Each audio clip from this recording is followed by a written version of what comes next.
So there's the little switch right there, and you can see why that little switch box is burning out, because the wiring is burning out too.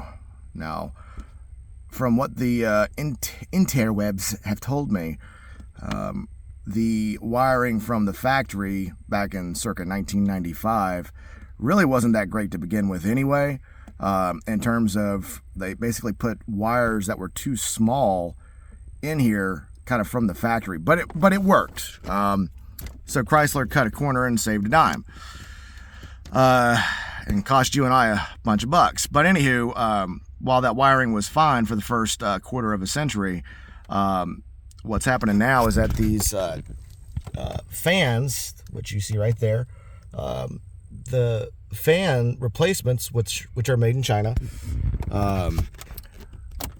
either one, because they're trying to be more powerful, or two, because they're just inefficient.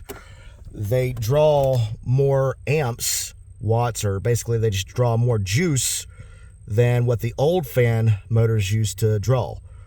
So the old fan motors, they didn't draw as much juice, and the old wiring was adequate because it wasn't pulling that much juice. These want to spin faster, which is good, but they pull more juice, which creates more heat, because basically it's trying to breathe through a coffee straw here. So that wiring that's 25 years old, it just ain't cutting it anymore. Not with this new Chinese stuff anyway. Like I said, the fan wants to draw more amps, watts, basically more juice. That's a good thing. Well, that's a bad thing, but it'll spin faster if you give it the beans. So that's the good thing. But the bad thing is whether you want to or not, and whether you want a fan that spins faster or not, this is going to draw more juice no matter what. And it's cooking it up there, you see. So what a lot of people do is that they'll cut off right there and just splice in another pigtail. Well, that's great, but the other wiring is still the problem. So you can replace this little part right here, cut out all these wires right there where those zip ties are, and splice in another pigtail, but it's going to cook that one too.